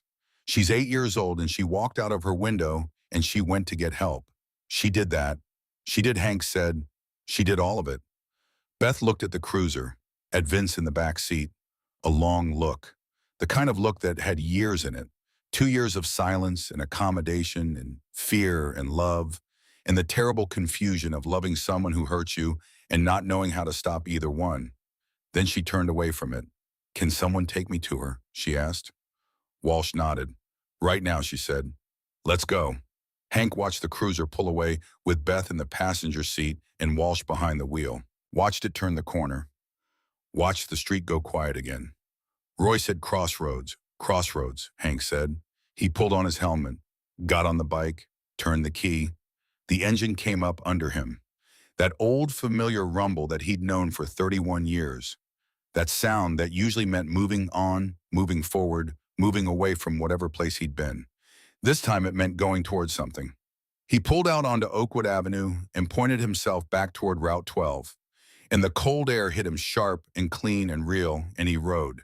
And he thought about a 5-year-old boy in cartoon pajamas holding onto his neck like Hank was the only solid thing in the world. And he thought about how completely and entirely wrong the boy had been to trust a stranger that way, and how completely and entirely right. He pushed it up to 65 on the straightaway. The wind was sharp and the sky was wittied and gray and pressing down on everything. And somewhere in the Crossroads Diner on Route 12, a little girl with a bruised face and one broken sneaker was finishing her toast and watching the door. He was not going to make her wait long. Dot heard the motorcycles before she saw them. That low rolling thunder coming up Route 12 getting louder by the second, and she set down the coffee pot and looked at Lily, who had gone very still on the booth seat, her hands flat on the table, her eyes on the door, her whole body concentrated into one single point of waiting like a wire pulled so tight it hummed. Reno was already standing. Silas had his phone out, and Lily had stopped breathing in any visible way. The door to the Crossroads opened. Hank came in first, then Roy, then Big Earl. Lily looked at them, read their faces the way a child who has lived in an unpredictable house learns to read faces. Fast, completely, looking for the thing beneath the thing, looking for bad news, looking for a lie, looking for any sign that the promise had been broken. "Where is he?" she said. "On his way," Hank said. He sat down across from her. "Walsh has him. They're 2 minutes out." Lily stood up from the booth. Her chair scraped back hard against the floor. She went to the window and pressed her hand flat against the glass. And she stood there and nobody said anything because there was nothing to say that the moment wasn't already saying for itself. Reno moved close to Hank and said under his breath, "The mother in the cruiser with Walsh." Hank said quietly, "She's okay. She's coming." Reno nodded. His jaw worked once. He looked at Lily's back at this small girl with her hand on the glass, and he reached into his jacket pocket and took out his phone and looked at a photograph. His daughter, the one in New Mexico, 7 years old, gap-toothed, laughing in front of a birthday cake with pink frosting. He looked at it for a moment. Then he put the phone away and cleared his throat and looked at the ceiling. Dot was refilling mugs she didn't need to refill, moving slowly, giving her hands something to do. Silas hadn't moved from his seat. He'd been watching Lily since Hank walked in. And now he said very quietly to no one in particular, "She didn't move from that window since Reno told her Sam was safe. Not once. Just sat in that booth with her hands in her lap and waited, like she was afraid that if she moved, something would go wrong." Hank looked at Lily at the window. He thought about what it cost to be that still. What kind of discipline it required from a body that probably wanted to run to scream to do anything other than stand in a diner and hold itself together. Then a car pulled into the lot, a cruiser, and even from inside the diner through the glass, they could see the small figure in the back seat, dark eyes, cartoon pajamas, pressed against the window. Lily made a sound. It wasn't a word. It was something before words. Something that came from the part of a person that exists before language, before thought, before everything except the most essential thing. The sound a heart makes when it sees what it's been waiting for. And she was already moving, already at the door, pushing it open before any of them could think to move with her. Hank went after her, not to stop her, just to be there. She hit the parking lot at a dead run, barefoot on the cold asphalt, and the cruiser door opened, and Sam came out, and they collided in the middle of the parking lot. These two kids, 8 and 5. And the sound of it, the sound of two children finding each other after a night that neither of them should have had to survive, was something Hank would carry in his chest for the rest of his life. Sam was crying, full open released crying, the kind that comes when the holding it together is finally over and the body lets everything go at once. Lily was not crying, not yet. She was holding his face in both her hands and looking at him, checking him, running her eyes over him, the way a mother checks a child, the way someone checks something precious that they were afraid they'd lost. She turned his head gently, saw the mark on his neck. Her hands trembled once, just once, and then they steadied. "I'm okay," Sam was saying, over and over. "Emmy, I'm okay. I'm okay." "I know," Lily said. "I know. I've got you." Walsh got out of the driver's side. She stood back and watched the two kids and did not try to hurry it. The second door opened and Beth got out. She stopped when she saw them. Both hands came up to her mouth, and then her knees went just slightly, not enough to drop her, just enough to show what was happening underneath. She grabbed the door of the cruiser to steady herself, and she watched her children hold each other in a parking lot on Route 12. And whatever was left of the wall she'd built around herself in 2 years of surviving, Vince Garrett came apart, right there in the cold morning air, without a sound, like something that had been held together by nothing more than willpower and fear, finally being allowed to dissolve because the fear no longer had a reason to exist. Hank stepped back. This was not his moment. He knew the difference. But then Beth looked up. Her eyes, wet and raw, found his face. And she said, "You went and got him." "Not a question. Your daughter went and got him," Hank said. "We just drove." Beth looked at Lily, Lily who had finally loosened her grip on Sam enough to turn and see her mother standing there. The look that passed between them was complicated. The way only the looks between people who love each other and have failed each other and are trying to find each other again can be complicated. There was fear in it, and relief, and something unresolved. Something that was going to take more than a parking lot to work through. But Lily took 3 steps toward her mother, and Beth opened her arms, and Lily walked into them, and Sam followed. And the 3 of them stood there, and that was enough for right now. That was what right now needed to be. And then Beth did something that Hank watched with the full attention of a man who had learned that the small moments are the ones that tell you everything. She looked past the parking lot, past the diner, toward the road that led back to Oakwood Avenue, toward Vince, and her mouth open. And the words that came out were the words that Hank had heard before in other situations from other women. He didn't mean to. The words sat in the air. Beth heard herself say them, and something changed on her face. Something that was not quite realization and not quite horror, but the territory between those two things, the place where a person hears their own voice say something they've said 100 times and recognizes for the first time how it sounds from the outside. She stopped. She looked at Sam, at the red mark on his neck. She looked at Lily, at the bruise on her cheekbone, at the bare foot on the cold asphalt, and she did not finish the sentence. She pressed her lips together. Her chin trembled once, and she pulled her children closer and held them, and did not say another word about what Vince did or did not mean to do. Hank saw it, the moment Beth chose not to finish that sentence, the moment she stopped herself from doing the things she had trained herself to do for 2 years. It was a small moment. It happened in less than 3 seconds. Nobody else in that parking lot would have known what they were watching. But Hank knew, because he'd seen the other version. The version where the sentence gets finished and the explanation gets made and the man comes home and the cycle starts again. And this was not that version. This was the version where something breaks in the right direction. It was, Hank thought, possibly the bravest thing he'd seen all morning. And he had watched an 8-year-old walk into a room full of strangers and ask for help. Walsh came and stood beside Hank. "Vince is at the station," she said low. "We'll need statements from the kids." "Not today. Today they need to settle. But soon. You got what you need to hold him." The mark on the boy's neck. Lily's face, the note she wrote her mother. "Beth gave it to us." Walsh paused, swallowed. "She wrote, 'Mom, I am going to get help for Sam. Please don't be scared. I will be back. I love you. Emmy.'" That's what she wrote. Walsh looked at the pavement. "She's 8 years old," Walsh said. "I know," Hank said. Nora arrived 7 minutes later. She drove an old Volvo that she kept meaning to get.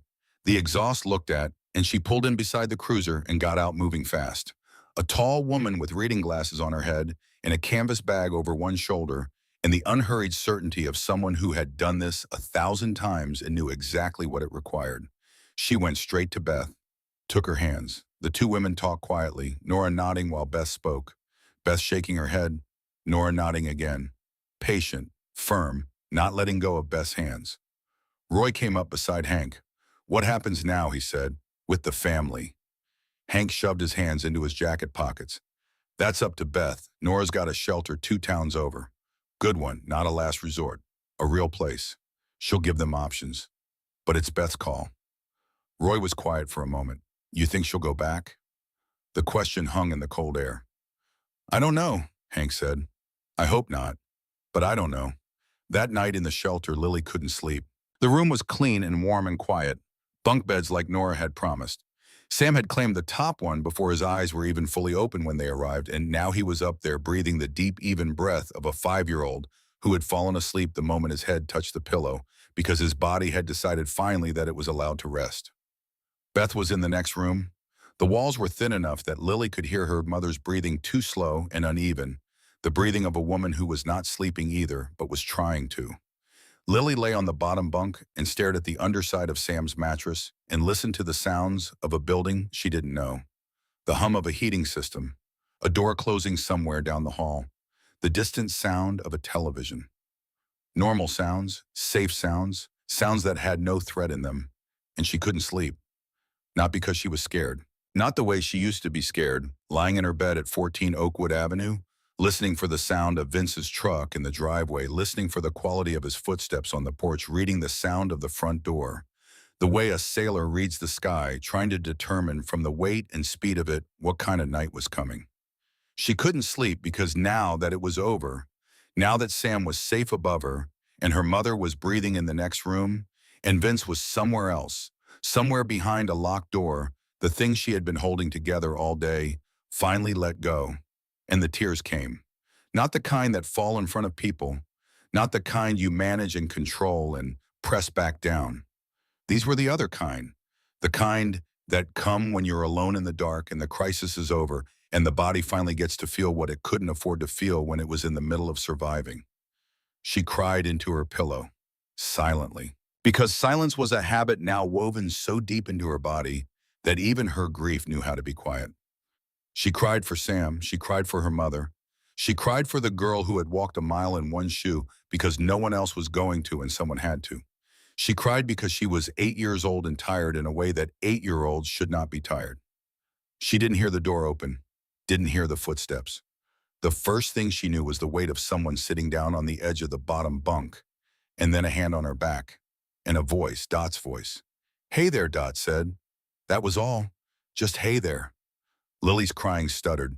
She turned her head on the pillow and looked at Dot, who was sitting on the edge of the bed in a cardigan and reading glasses. Her gray hair loose for the first time Lily had seen it falling around her face in a way that made her look softer. Older, more like someone's grandmother. "Nora called me," Dot said. "Told me where you were. I brought some things. Clean socks for you and Sam. A toothbrush. That kind of thing." She set a small bag on the floor beside the bed. Lily wiped her face with the back of her hand. "I'm sorry," she said. "I didn't mean to." "You stop that," Dot said. Not harsh, firm. "You don't ever apologize for crying. Not to me, not to anybody." Lily looked at her. "I was supposed to be brave," she said. You were brave, Dot said. You were the bravest person I've ever met, and I've met a lot of people in 63 years. But being brave doesn't mean you don't get to fall apart afterward. It means you held it together when it mattered. And now it doesn't have to matter for a while. So you fall apart if you need to. Lily was quiet for a moment. Then she said the thing that had been sitting in the bottom of her chest all day. If I hadn't gone this morning, she said, what would have happened to Sam? Dot looked at her for a long moment, steady, unhurried. You did go, Dot said. That's the only thing that matters. But if I didn't, you did, Dot said again, and then she reached out and took Lily's hand. You went out that window. You walked that mile. You walked into my diner and you asked for help. And everything that happened after that happened because of what you did. You don't need to think about the version where you didn't go. That version doesn't exist. This one does. Lily held Dot's hand. Above them, Sam shifted on the top bunk, murmured something in his sleep that sounded like it might have been the word dog, and settled again. He's dreaming, Lily said. Good, Dot said. Let him dream. She stayed. She sat on the edge of that bunk bed, and she held Lily's hand until Lily's eyes closed and her breathing evened out. Then Dot sat there for a few more minutes, just listening to both children breathe. And something moved across her face that was old and private and carried a weight that she had never shared with anyone. A memory, a room, a different child, a different night, a different version of this same story years ago that had ended differently. She pulled the blanket up over Lily's shoulders, touched her hair once so lightly the girl wouldn't feel it, and left the room without a sound. The next morning, Walsh called Hank. Spear filed a motion an hour ago, she said. He's going after the welfare check. He's arguing that your presence at the scene constitutes intimidation. He's claiming Vince was coerced. He's claiming civil rights violation. Hank stood in the parking lot of the crossroads and was very still. We were on the sidewalk, he said. Public property. We didn't touch him, I know that Walsh said. But Spear is going to depose you, all three of you. He's going to try to find any inconsistency. Hank closed his eyes. 1 second. Open them. I need you to get a lawyer, Walsh said. Before the deposition. I know, he said. And Hank trusts the process. The process is doing its job, Hank said. Spear is trying to exploit the process. Those are two different things. Yeah, Walsh said softly. Yeah, they are. Hank hung up and called Nora. I need you to look into something, he said. Vince had a lawyer at the station before Walsh finished her paperwork. A retained attorney from out of county. That means he's used him before. Nora was quiet for 3 seconds. I'm already looking. Give me a day. Hank went back into the crossroads and sat at the counter. What's the face for? Dot said. He's got a lawyer, already. Dot set the coffee pot down. Already. She was quiet for a moment. Then she looked at Hank. You know what I noticed this morning, she said. When that little girl walked in, she looked at everyone in this diner before she walked up to your table. She looked at the two guys by the window. She looked at the couple in the booth by the register. She looked at old Henry at the counter. She looked at all of them. Dot picked up the coffee pot, and then she came to you. Hank looked at his mug. She chose right, Dot said. I need a lawyer by Monday, Hank said. My nephew, Dot said immediately. His name is Clay Harmon. He's good. Not flashy, but good. The kind of lawyer that makes juries trust him because he sounds like someone they went to church with. I'll call him tonight. The next day, Nora called. Hank was on Route 12 heading north toward a town where a man named Mitch Colburn worked in the county DA's office. Mitch owed Hank a favor from 6 years ago, involving a broken-down truck on I-40 and no phone signal. He pulled over. Vince Garrett has a record, Nora said. Not in this county, 2 counties over. 6 years ago, domestic dispute call, his first wife. Charges were filed, then dropped. She recanted. Hank's hand tightened on the handlebar. Spear, he said. Almost certainly, Nora said. Same pattern, same attorney, same outcome. She recanted and Vince walked, and then she disappeared from public record. I'm trying to find her. Because if she can establish a pattern of behavior across 2 households, Hank said. That changes everything, Nora said. Find her, Hank said. Nora was quiet for a moment. You know the line, Hank. I know the line. Vince Garrett in a hospital doesn't help Lily. Vince Garrett in a courtroom convicted. That helps Lily. Find the first wife, he said. That's what matters. He rode to Mitch Colburn's office, told him everything. Mitch listened. The physical evidence is solid, Mitch said carefully. The girl's testimony is the backbone. Spear is going to go after the mother, paint a picture of a chaotic household. But if the kids hold up, they'll hold up, Hank said. Then the DA will take it seriously, but Spear will try to deal. Reduce charges, plea arrangement. That's not enough, Hank said. I know, Mitch said, but you can make sure the right people know this one matters, that somebody is watching. I'll make some calls, Mitch said. Clay Harmon showed up at the crossroads on Sunday morning wearing a corduroy jacket and carrying a legal pad. He was 43 with kind eyes behind wire-rimmed glasses, and he listened without writing anything down for the first 20 minutes. People who wrote everything down while you talked were collecting. People who listened first were thinking. Spear is going to argue presence as intimidation, Clay said when Hank finished. It's a reach, but it's not nothing. He's not doing this because he thinks he can win. Clay continued, he's doing it because every day of procedural uncertainty is another day Beth Holloway lies awake thinking this might not work. He's going after Beth's nerve, Hank said. That's his play, Clay said. He's trying to win in that shelter in Beth's head at 2 a.m. How do we stop that? Roy asked. Nora stops that, Clay said. Our job is to make the legal record airtight. He opened the legal pad. Walk me through every second you were on that sidewalk. Every word, every movement. They walked him through it. Clay wrote, asked precise questions, wrote more. Spear is going to make you sound like the most dangerous man in the room, Clay said when they finished. You need to sit across from him and be so calm and so specific that the only dangerous thing anyone sees is how clearly you remember what happened. I can do that, Hank said. I know you can, Clay said. Dot told me. The deposition happened on Thursday, a conference room downtown. Malcolm Spear was polished, precise, with eyes that were always ahead of whatever he was saying. He wore a suit that cost more than Hank's first motorcycle. He began easy, biographical. How long had Hank been riding? What was his crew? Methodical, unhurried, warming up the room before changing the temperature. Then Mr. Dawson, have you ever been in a situation where your physical presence was intended to intimidate? I've been in situations where someone was intimidated by my presence, Hank said. That's not the same thing. Spear looked at him, the first real look. They went back and forth. Spear circled the same point from multiple angles. Presence, intimidation, intent. Each time Hank answered the same way. Different words, same substance. Specific, consistent, calm. 40 minutes and Spear set down his pen. Mr. Dawson, why were you at that house? Because an 8-year-old girl asked us to make sure her 5-year-old brother was safe, Hank said. That's the complete answer. Spear made a small mark on his notepad, and for just a fraction of a second, something moved behind his professional surface. Not conscience exactly, but the closest thing to it that a man like Spear allowed himself during business hours. Then it was gone. No further questions at this time. Clay drove Hank back to the crossroads. Spear's going to drop the intimidation motion, Clay said. He's pivoting. To Beth, he's going to focus everything on her now.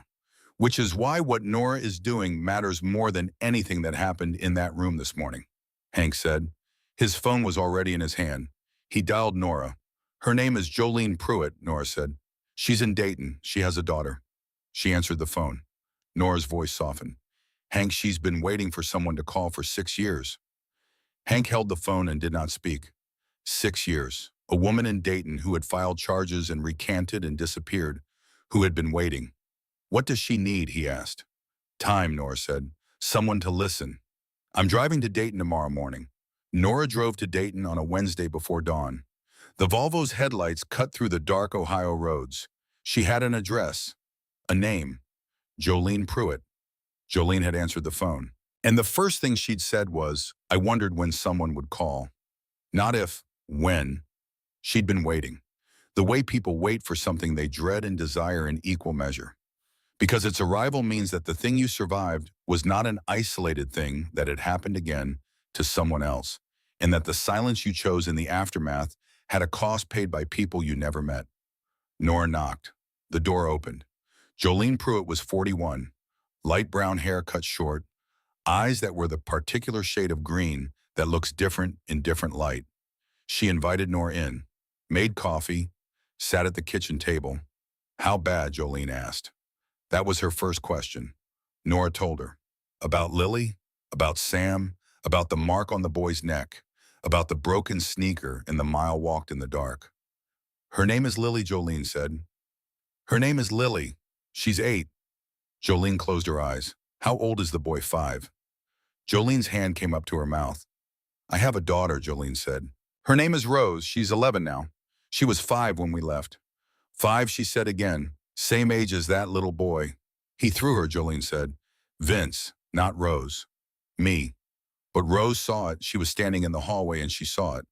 5 years old and she just watched. Jolene's voice was steady. The steadiness of someone who has told this story to herself 1,000 times in the dark and is now telling it out loud for the first time. I filed charges, she said. The police came. They took pictures. And then his lawyer came. Spear. He told me the case was weak. He told me it would be my word against Vince's. He told me Vince would get probation at most, and then he'd be back and he'd be angry. He told me I had no family support, no money, no way to sustain a legal fight. She paused. And I believed him. Because when you've been in that house long enough, you believe the people who tell you that you can't. You believe them because believing them is safer than hoping. And hope, when you've been in a place like that, hope is the most dangerous thing there is. Because hope means trying, and trying means failing. And failing means going back to the house with a man who is now angrier than before. So I dropped the charges, and I took Rose, and I left. I disappeared. Changed my address, changed my phone, started over. She looked at Nora, and for 6 years, somewhere in the back of my head, there has been a voice. And the voice says, who else?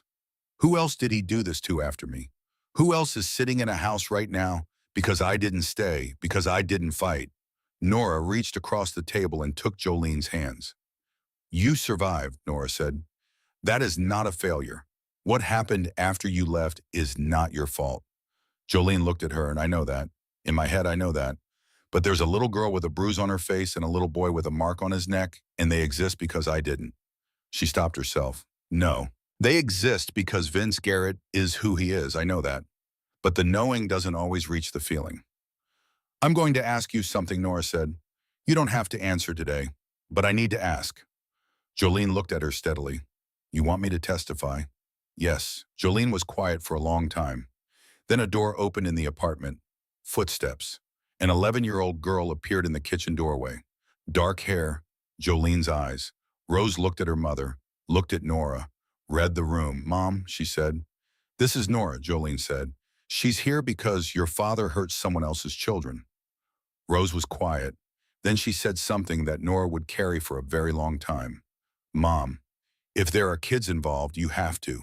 6 words, 11 years old, said the way you say something that is not a suggestion but a truth. Jolene looked at her daughter, and something in her face changed. Not broke, changed. The way ice changes when the temperature rises past the point it was built to hold. Okay, Jolene said. She looked at Nora. Okay. Nora drove back to Ohio with Jolene's agreement in a box of documents, medical records, photographs, and a journal. 6 years of entries. Not every day, but enough. Jolene had written in it because she was afraid that if she didn't, she'd start to believe it hadn't happened the way it happened, that the memory would soften, that she'd wake up one morning and think maybe it wasn't that bad. So she wrote it down. Every detail, every date, every mark. 6 years of evidence that existed for no audience except the truth. Nora called Hank from the road. Jolene is willing to testify, she said. Full testimony, pattern of behavior, prior acts. The DA can now establish that what happened to Lily and Sam and Beth was not an isolated incident. She's angry, Nora said, quietly, completely furious. The kind of fury that makes someone immovable on a witness stand, Good Hank said. There's more. Beth called her sister last night, Diane. They talked for 4 hours. Diane drove down. This morning, Nora continued. She didn't ask if it was okay. She just got in her car. She walked in with a suitcase and told Beth she wasn't leaving until this was settled. Lily opened the door when Diane knocked. She took one look at her aunt and said, Mom said you'd come. Hank sat at the counter and said nothing for a long moment. She said, "Mom said you'd come," he repeated. Like she never doubted it, Nora said. Which means Beth told her kids that help was on the way, even before she knew for certain it was. That woman has been surviving in ways none of us fully understand, Nora said. Hank sat at the counter and thought about Beth, about the particular kind of courage that is not the dramatic kind, not the kind that walks a mile in broken shoes, but the quiet kind, the invisible kind, the kind that exists inside a house where the doors are locked and the phone is taken, the kind that looks from the outside like compliance, but isn't. Beth had called her sister after 2 years of silence, and she had told her children that help was coming. And then Beth did something else, something that Nora told Hank about 2 days later, something that mattered more in the long arc of this story than almost anything else. Beth walked into Nora's office at the shelter and sat down and said, "I need to tell you something." Nora waited. The night Lily left, Beth said, before she went out the window. "I was awake. I heard her." Nora looked at her. "I heard her get up," Beth said. "I heard her at the window. I heard her climb out. And I didn't stop her." Her voice was very quiet, very even. "I didn't stop her," Beth said, "because I knew. I knew that if she went, someone would listen to her. Someone would believe her.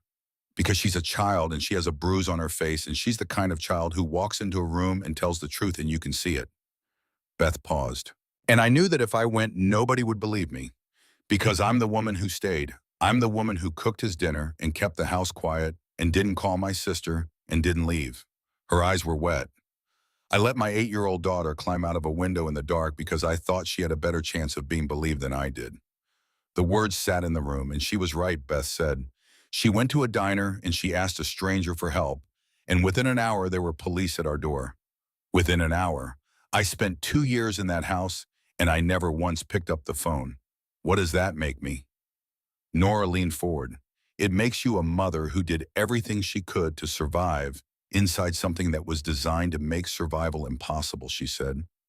"It makes you a woman who kept her children alive. And it makes you someone who, when her daughter showed her there was a way out, did not pull her back through that window." "You let her go," Nora said. "That was not weakness. That was the opposite of weakness.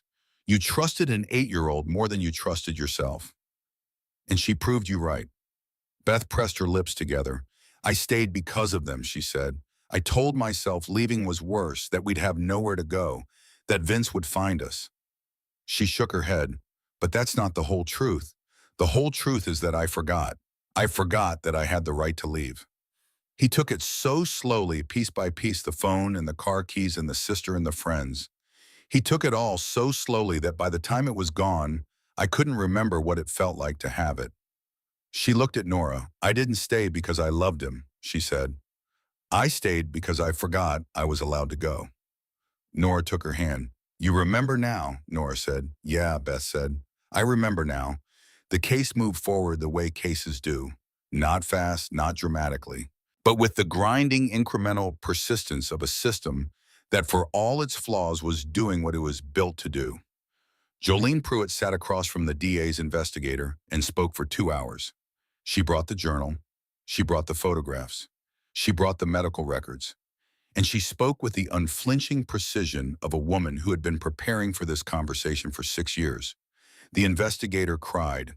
He tried not to, but he did. With Jolene's testimony, the landscape shifted. Spear knew it. The DA knew it. The pattern was established. 2 households, 2 women, 2 sets of children, the same escalation, the same attorney. Spear pushed for a deal. He pushed hard. The plea came 6 weeks after that Tuesday morning. Vince Garrett accepted 4 years. Mandatory counseling, a restraining order covering Beth, Lily, and Sam across 3 counties. And Jolene's testimony, read into the record, even in the plea proceeding, became a permanent part of a public court document that no attorney could make disappear. It wasn't everything. It wasn't the ceiling of what justice could look like. But it was documented. It was binding. It was real. Walsh called Hank when it was done. 4 years. Jolene's testimony is in the record. The restraining order is broad. Thank you for staying on your side of the line. You can thank Nora for that, Hank said. I'm thanking both of you, Walsh said. Hank sat at the counter of the Crossroads and told Dot. 4 years isn't enough, she said. No, he said. It's not. But it's what today has, she said. Yeah, it's what today has. Those kids sleeping safe tonight, Dot said. That's enough for today. Hank held the mug. Lily called Nora yesterday, Dot said. How do you know that Nora calls me Dot? Said simply. She called me 2 days after everything happened. Said she wanted to thank the woman who fed that little girl. We've talked a few times since. You didn't tell me. You didn't ask, Dot said. Nora says Lily is doing better, sleeping better. The nightmares come less often. She told Nora that when she wakes up scared, she lies in the dark and listens to Sam breathing on the top bunk, and she counts his breaths. And when she gets to 10, she knows everything is still okay, and she goes back to sleep. Sam is at a new school, kindergarten, different in-and-out district. He made a friend. His name is Marcus, and Marcus has a dog. And Sam has decided that Marcus is his best friend because of the bow. And Lily Hank said, Dot smiled, the real one. Lily has started drawing. Nora says she sits at the table in the shelter common room and draws for an hour after dinner every night. Animals, mostly. She told Nora she wants to be a veterinarian. Hank thought about the girl who had sat in this diner with both hands around a mug she wasn't drinking from. He tried to imagine that same girl sitting at a table drawing, and the picture was so ordinary, so quietly, beautifully ordinary, that it took him a moment to recognize how extraordinary ordinary felt in this context. A veterinarian, he said. A veterinarian, Dot said. Nora asked her why animals. Lily said because animals can't ask for help. Somebody has to notice. Dot picked up the coffee pot. You want to tell me that child is going to be anything other than absolutely fine? She's going to be fine, Dot said. They all are. It's going to take time. But they're going to be fine. And Beth, Dot added. Beth's been working here. Part-time. She comes in at 6, finishes at noon. She's fast. She's careful. The customers like her. And she eats a real lunch now. Diane is staying in the area for a few months, helping Beth find a permanent place. The two of them came in for dinner last Tuesday, and they sat in the booth by the window and talked for 2 hours, and Beth laughed. That was the first time I heard her laugh. 2 weeks after that Tuesday, Hank drove to the shelter. He parked across the street and waited. Nora came out. Lily's been asking about you, Nora said. She doesn't say it directly, but she draws those motorcycles. 3 figures on 3 bikes. Every night. And yesterday she asked me very casually if the men from the diner were okay. She asked if we were okay, Hank said. She worries about people. It's what she does. Tell her I'm okay. You could tell her yourself, Nora said. She'd like to see you. Hank got off the bike. The shelter common room was small and bright. Sam was at a table with another boy bent over a picture book. And at the other end, in a chair by the window, Lily. She was drawing. Pencil in hand, head bent over notebook paper, ponytail falling forward. She was wearing new shoes. They didn't match, one white and one blue, but they were whole and they were on both feet. She looked up when Hank came in, and she smiled. Not the careful expression from the diner. A real smile, the kind an 8-year-old gives when she sees someone she trusts. Hey, he said. Hey, she said. She held up her drawing. A big, shaggy dog with kind eyes and a lopsided tail. Sam wants a dog, she explained. His friend Marcus has a dog, and now Sam thinks everyone should have a dog. That's a good dog, Hank said. Thank you. I'm getting better at ears. Ears are hard. They talked, not about Vince, not about the case. They talked about Boston school and the fact that Sam had decided to be a firefighter, but also maybe an astronaut, but also maybe a person who works at a pizza place because he really liked pizza. And Hank sat there and listened to an 8-year-old talk about ordinary things in an ordinary voice. And he thought about what Dot had said. She needs to be bored, completely ordinarily bored. Lily wasn't bored yet. She still sat by the window. She still watched Sam more than she played herself. She still had that slight tension in her shoulders that said she was listening for a sound that wasn't coming anymore, but that her body hadn't yet learned to stop expecting. But she was closer. Before Hank left, Lily said, "Are you going to come back?" "Yeah," he said.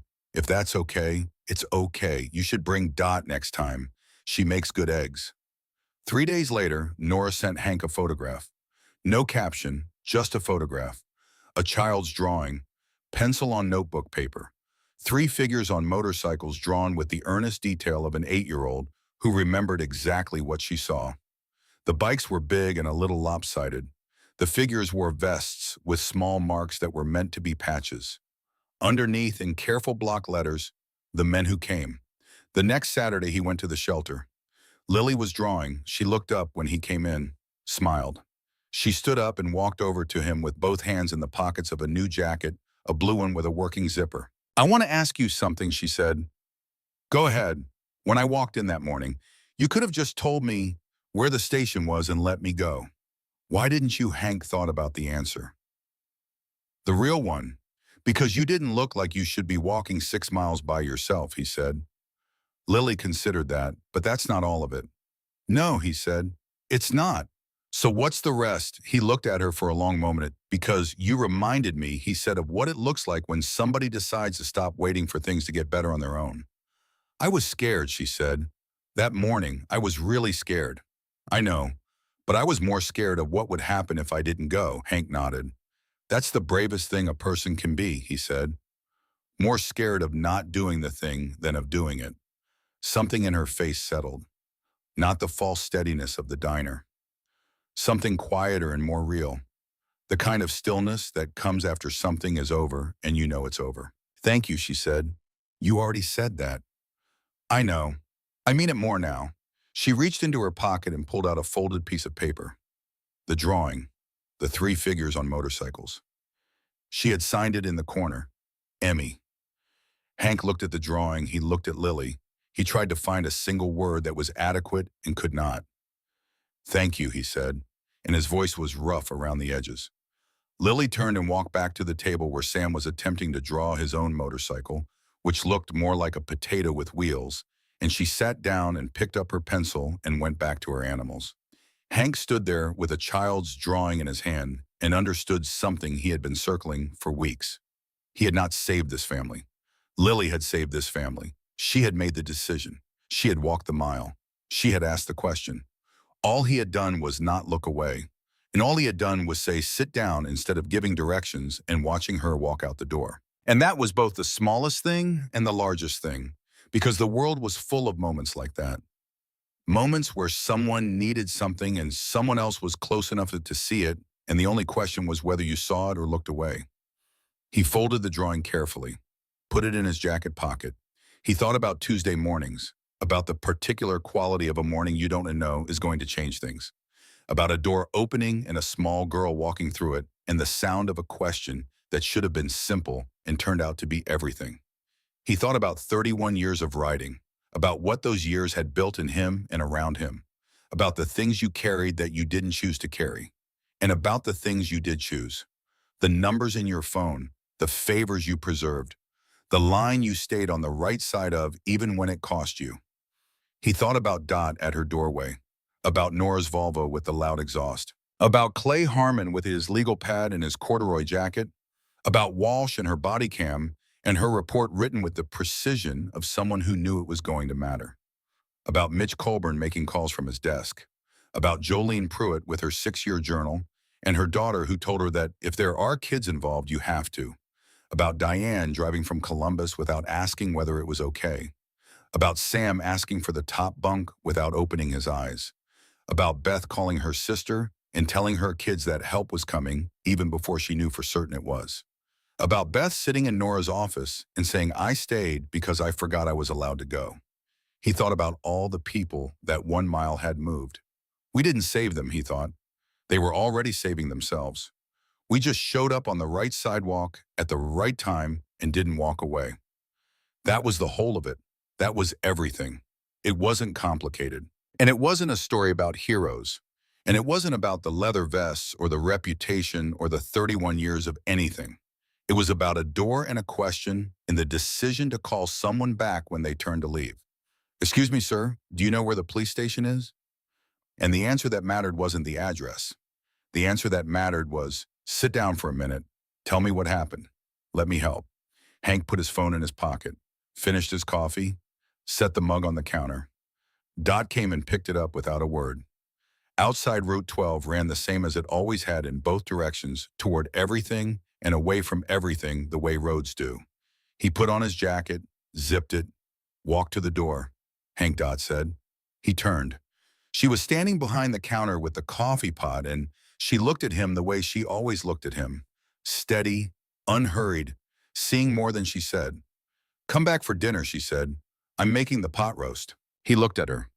This woman who had sat with a frightened child and refilled coffee and called her nephew and said nothing about her own history and everything about her character, who had given Beth a bomb and given Lily a mug of hot chocolate and given Hank something he hadn't known he was missing, which was a reason to come back to the same place instead of always riding to the next one.